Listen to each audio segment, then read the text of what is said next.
Um, so welcome everyone if you're there. It's kind of strange this. We are again broadcasting in earnest, wondering if anybody's there, but last time it worked, so we're going to have faith and continue on. Good morning everybody if you're in this time zone, and hello to anybody who's joining later on if you're from the States or anywhere else. This is our second week of being together and being in this group, and we have had such a lovely time reveling in the fact that people have commented on what we've written, what we've said, and we think we're off to a really, really good start. So we're really grateful that everyone is here and supporting us and contributing by commenting. The comments have been so rich, and we're really, really grateful. So a warm welcome to everybody from Justin and I. Justin, have you got anything to say by way of welcoming? Well, I would say what you said, Lizzie, so I won't say that again. I will add something. It's an extraordinary thing to do for me to see how many people are joining this group and what everyone has to say in the comments. And it's been such a alive, truthful way of beginning to build community, which is new for me. This whole being online and making community online is a whole new endeavor for me, and I'm feeling enormously grateful that people are doing that with us. And I'm really learning from what everyone has to write. So I know, Lizzie, you and I were talking about this just before we came on, but it seems to me that the part of the way that this is going is that we're going to talk to one another on a Sunday morning, and then we're all going to write to one another between times, before and afterwards. This is how we're going to be a real group of people in this inquiry together. So I wanted to say thank you to everyone for joining, and I know a lot of people have been watching this later, which has been a wonderful surprise, but also to everyone who's stepping up and stepping in and bringing of themselves so generously by sharing your experience and bringing the questions that you have. I think that's what's going to make this work the most. So thank you, everyone. Do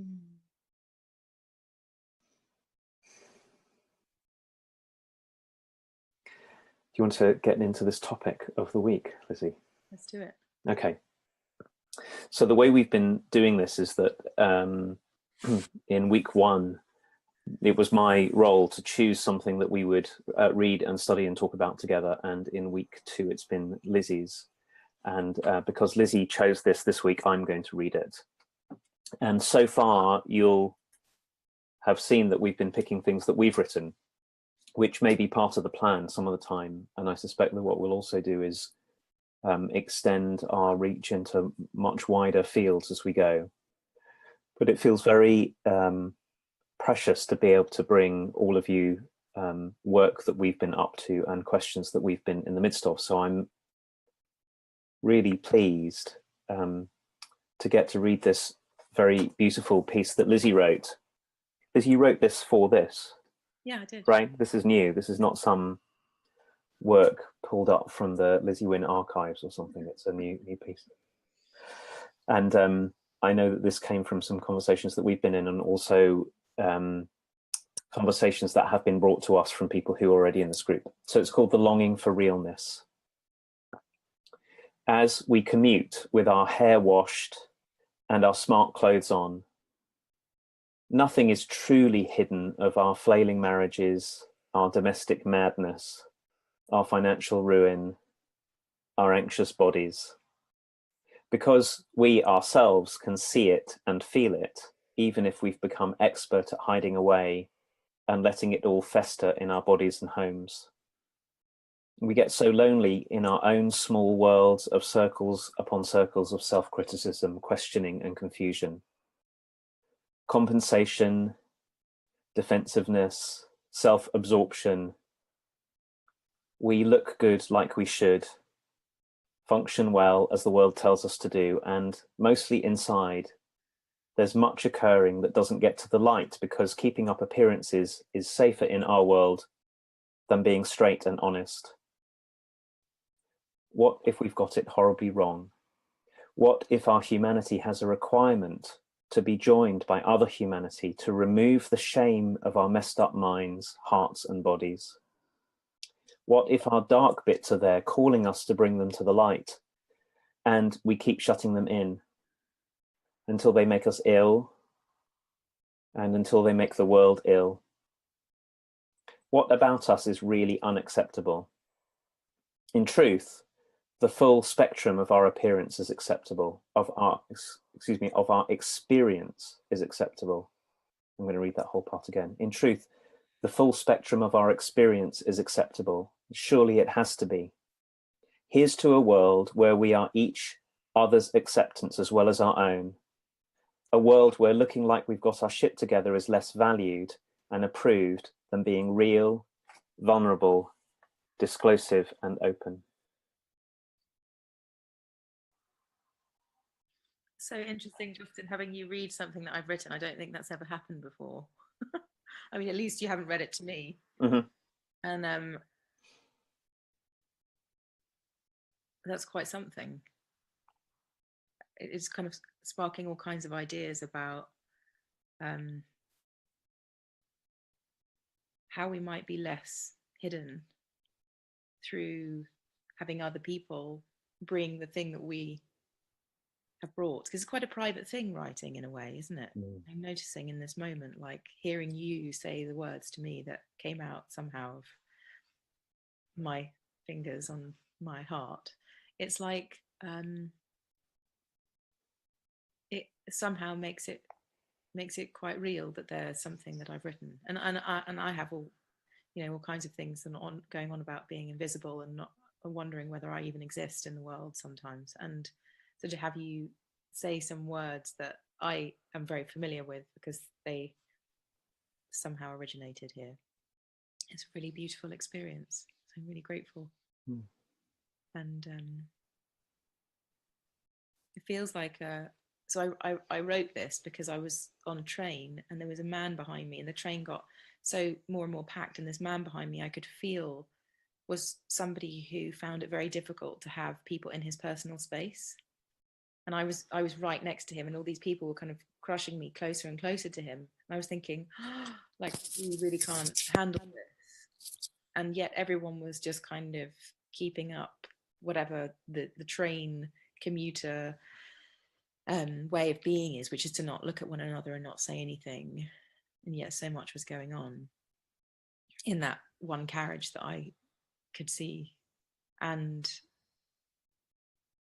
this is where it came from, of just looking into the world, being in the world, and feeling how little we are opening to one another, just as an ordinary on an ordinary day.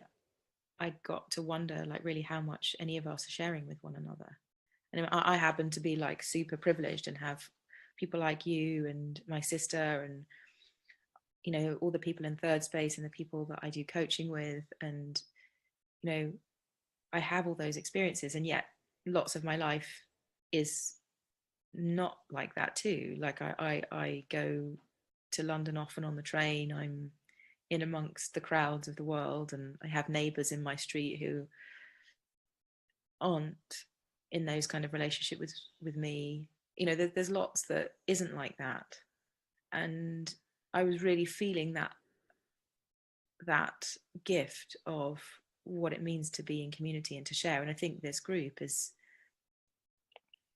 feeling to me like it's turning into the kind of place where people can show up, even if they're not doing that in the rest of their lives, and just say things and bring their reflections. And that's, I think, one of my deep hopes and wishes for the world, is that we can become more like that as an ordinary thing rather than an extraordinary experience of, my goodness, I actually said something to someone that was not what I ordinarily say.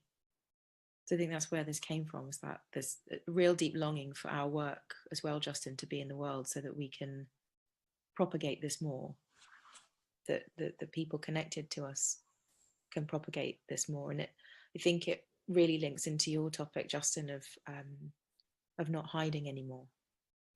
It seems to me that to be in this conversation about realness is to be in that very same conversation of what it takes to not be hiding. I think in hiding this, and I think it was Cynthia who brought up in the comments about keeping up appearances. Her husband's uncle was going to work every day without there being any work to go to, just so that the neighbours would feel and see that that's what he was doing with his days. And it really moved me to feel into that kind of hiding. And I guess it was an extreme version of what I was experiencing on the train, which is, who knows what's going on in everybody's lives and how difficult things might be. And to be aware of the kind of shame that exists when we actually say that, I'm having a terrible time with my husband, or my children are so unruly, I don't know what to do, or, that there's so many things that keep us hidden because of all of the stigma and the shame around things. That's really where this came from. There's really so much in what you have said that I want to respond to, but the first part of it is you saying what it's like to have this read back to you. And I was listening just this morning. There's a really beautiful program on BBC Radio 4 here in the UK called Shortcuts, and Josie Long, who presents Shortcuts, kind of finds radio broadcasts and finds conversations, and they put it together in this very lovely half-hour construction that goes out every week, and there's a podcast for it as well. So I was listening on the podcast, and just the one I was listening to last night was someone talking about how important it is that we are mirrored back by the world, that who we are gets reflected back to us, that it's really important when we're small that everything, joy and delight and shame and anger and rage and excitement, get reflected back to us, so that we can see them in ourselves. And of course, lots of us grow up in families where inevitably one or other part of this doesn't get reflected back because it's not allowed. In some families it's shame, and some it's anger, and some it's joy. But that we need it as adults too. It's no different. So it's important in our formation as young people, but it's really super important. So it's very special to be able to reflect you back to you, and of course you back to other people who may be watching and listening to our conversation. That's very precious, and I can feel what that does, what that makes possible between us when we do this. And it also, when you said it, it struck me that, of course, it's so difficult for people to reflect us back to ourselves when we're too ashamed to bring ourselves. Yeah. So you and I've spoken about this at various times. I'm someone who has for a long time lived with lots of fear in my body, and for a long time I didn't tell anyone about it. And I know that had the most terrible cost. The biggest one being, most of the time, whenever I do this, hide away some big experience that's going on, is I'm only bringing some shade of myself to the world.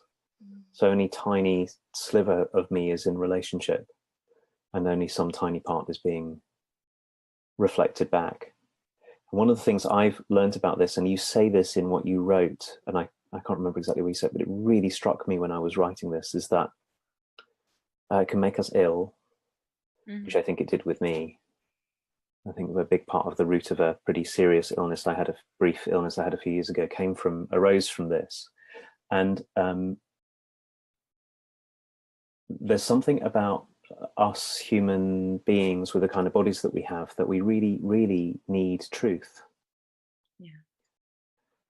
But even the speaking, when we find ourselves able to say, this is what's true in some very straightforward way, I'm afraid, or I love you, or I'm excited and overjoyed by this thing that happened, or I'm confused, that move to articulate truth is deeply necessary in ways that I don't understand, but it just seems to me to be the case, that we need it so much, and that it is in and of itself healing to speak and to be heard.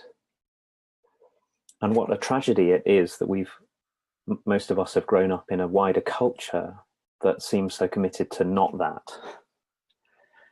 the whole project of keeping up an appearance and of looking good, which I think has largely come, I can't test this so much because I wasn't alive in any previous age, so I don't know for sure, but it's come with the Industrial Revolution and work being the primary, employment being the primary activity in our culture. So you have to fit into organizations that someone else has made.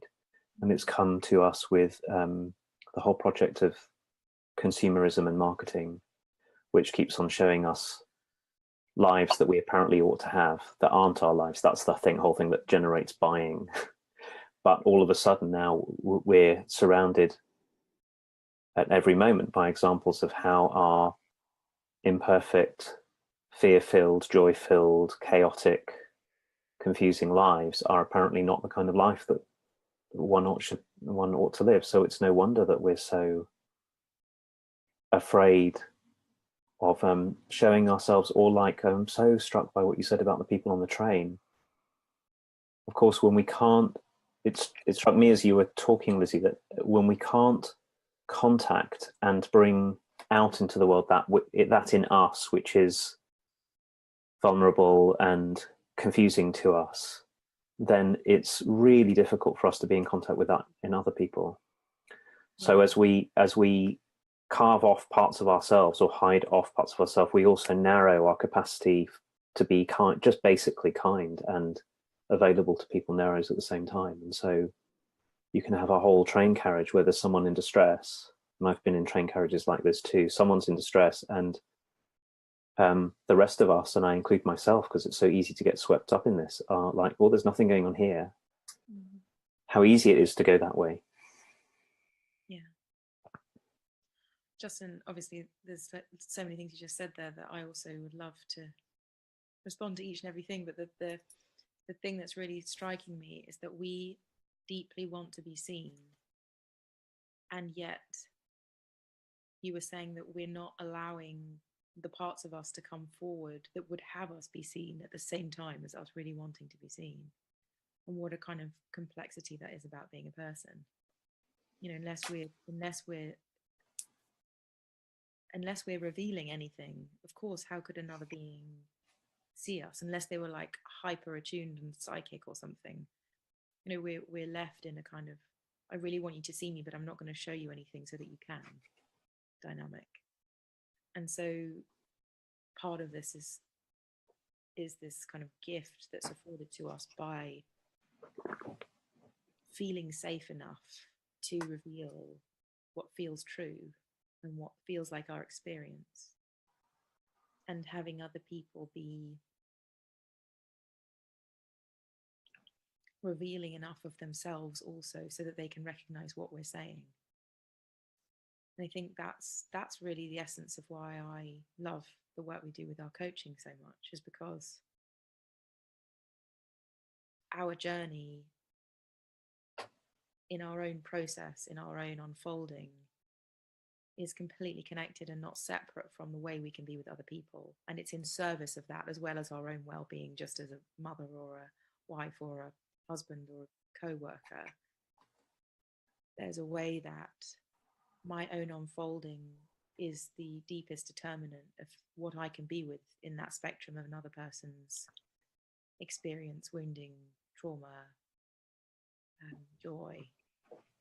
And for me, that feels like the whole point of life in this moment, is that my revealing unto myself and to you and you to me allows a kind of conversation that dignifies being a person and has me be able to see my path even, and to see the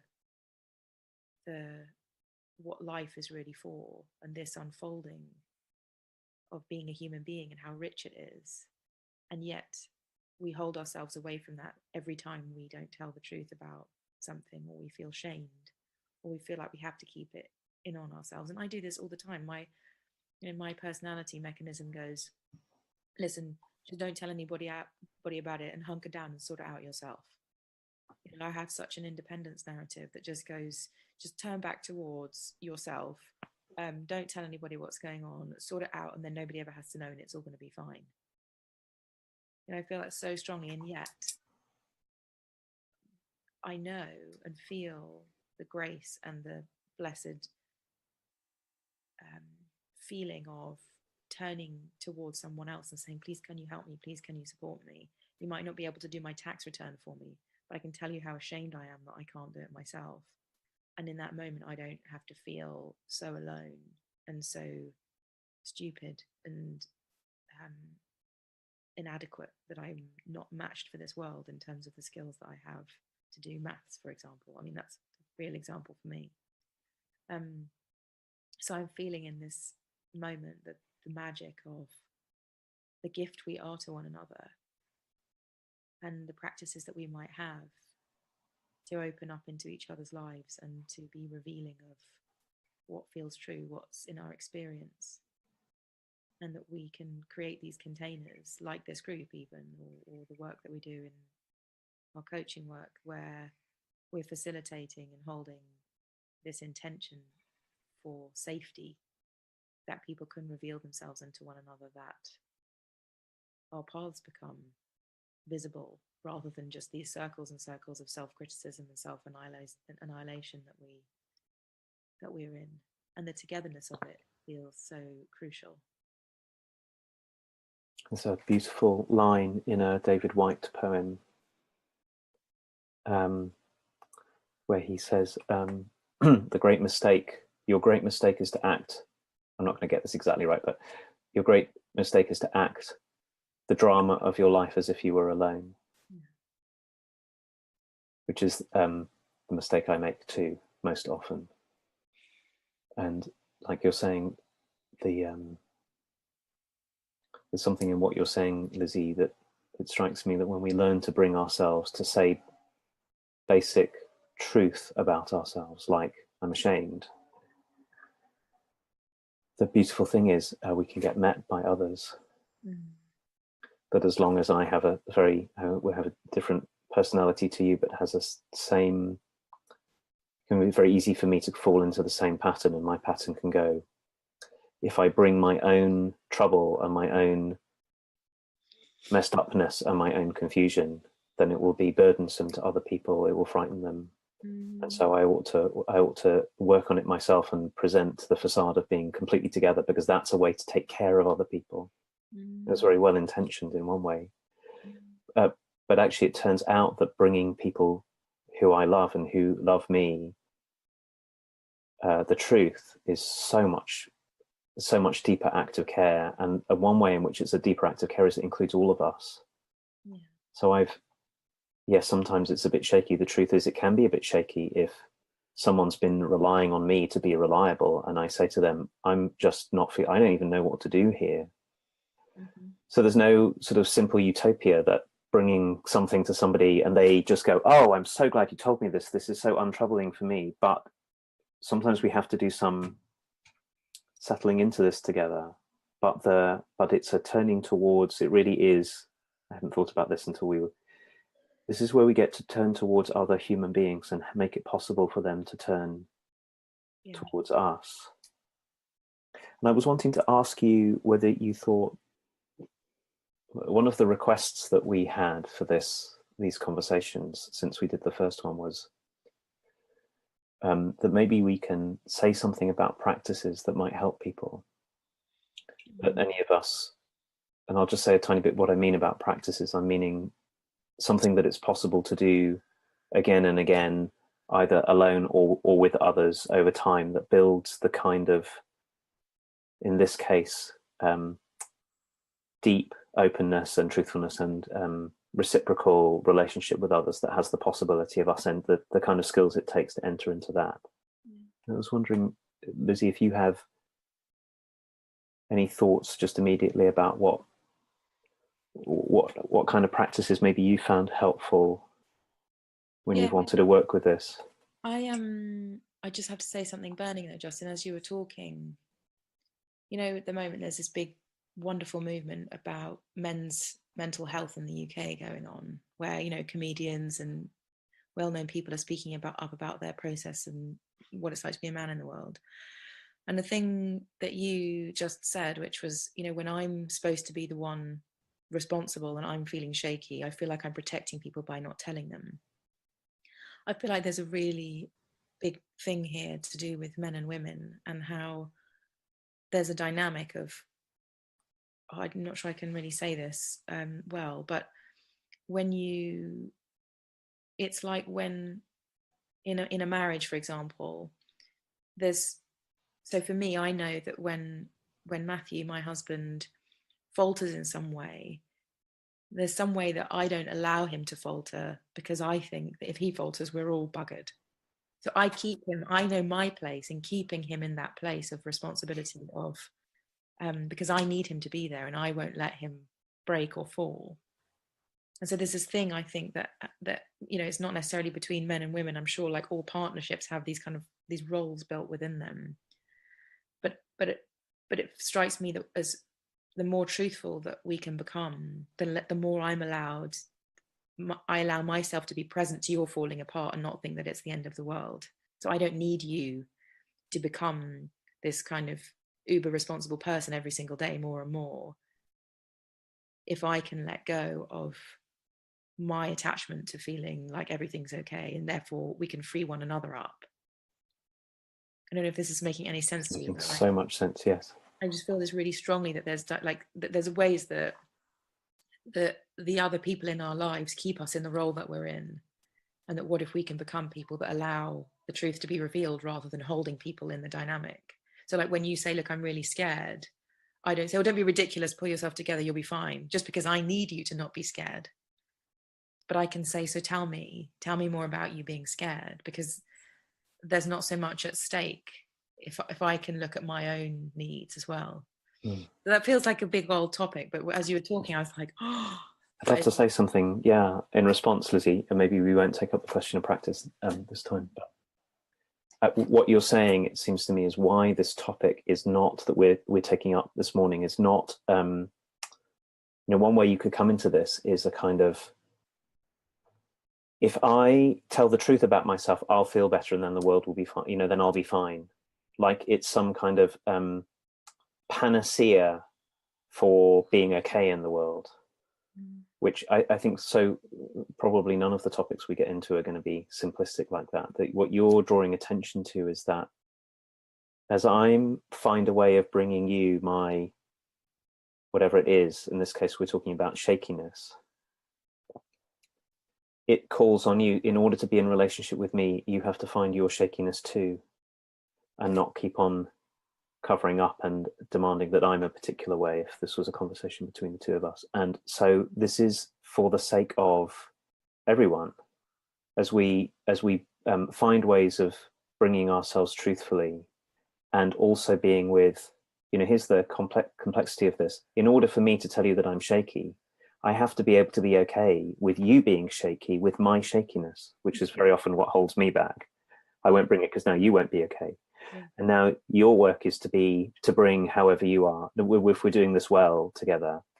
And in this process, what we're doing is not only are we deeply building our capacity to respond to whatever situation we're in, but also to take care of one another. Just simple, basic, oh my, we're both scared. How about that? Mm-hmm. Neither of us know what's going to turn out. How about that? There's such deep kindness in that, and necessary truthfulness. So it's kind for its own sake, and it's necessary if we're going to respond and not burn ourselves up in the process. Yeah. So this is it's a generous project, and it's an important project for all of us, not just because I'll feel better when I've told you the truth. Yeah. I've landed this truth on, something that's true on you, and I'm better. You do what you like with it. Yeah. No, we have to, there's another moment where we might turn away. So I'm trying to do my best in response to what you say to say something about the complexity of it, but the importance of this far beyond our own feeling better about ourselves. Yeah. I really appreciate you bringing us into that territory by speaking about it the way that you did. Yeah, and just to say, as I'm kind of reluctant to say as women, but I think that's what I mean. I think as women, we do have a responsibility to allow the kind of, the archetypical breadwinners, or the person who goes out and bashes a beast and drags it back home again, and the kind of those original roles, it feels like we do have a responsibility to look at the way we hold that role for those other people together. And I feel particularly at the moment about this topic about men and allowing something other to come forward than you have to be strong and you have to be capable and you have to be responsible, and like what a pressure that must be. And of course I experience that myself. It's not because I'm not a man that I don't experience that or something, but it feels like there is, when we're in a role, there are all kinds of ways we get kept in that role that aren't just, it's not just me, like we're in a system all the time. So anyway, that feels like a really big topic, but I couldn't really not bring it because of what you said. Yeah. And yeah, it's really interesting about practices, Justin. Maybe we could reflect on that and write something, because I think that's also something that's really important. Is how do we open into a reality and practice and have the body of someone who can be present to another's difficulty, for example, without trying to, well, it's like what I was saying in the I created a little other meme that I put on about fixing and problem solving, and it feels like until we have the body of someone who can be present to another's suffering and another's spectrum of what it's like to be them, we're going to try and shut it down because we can't tolerate it. So we're going to be saying, stop crying, pull yourself together, ridiculous. I mean, like, all the things that I can so remember from my whole life as a person in education, as a child of parents, as it's all there. And the more and more I understand about myself and other people, the more I see it's more about the person who's uncomfortable with it than the person who's actually expressing something. And an expression wants to be expressed, and it will finish sometime. And so for us to be present to is such an embodied, important physical practice, to have a nervous system that's relaxed enough that even when we're triggered, we can find our way back to something more centered, where we're not keeping the dynamic going as much, but just being present to it so it allows itself to play out. Certainly that's a huge big piece of my work, is having the body that can be present too, rather than try and wrangle and control what's happening. I'm glad you're bringing this in, and we can take this up another time. It seems to me that the centrality of our bodies in all of this, and it's important I'm wanting to say it in a very clear way here. Now you've brought it up, because so much of the culture that we live in, it ignores the body completely, like it has nothing to do with it. And you're saying something very different to that. So we've seems amazing to me. We said we would do these for half an hour. We might want to revise this. We'll see what happens, but we've already been going for 34 and a half minutes. So what do you reckon? Should we move to close for this morning? Yeah, I think that's a really, I think that's the thing to do. I think, as you say, we can revise this, but I just want to appreciate everybody for being here with us. Thank you for being in the conversation, and really giving us the opportunity to feel enlivened by the fact that we know people are going to be watching and witnessing this. I think it's a really lovely feeling. It feels very intimate, Justin, to be in this conversation with you, and inviting and enlivening for me. And I'm really, really grateful to be here and to be in this conversation.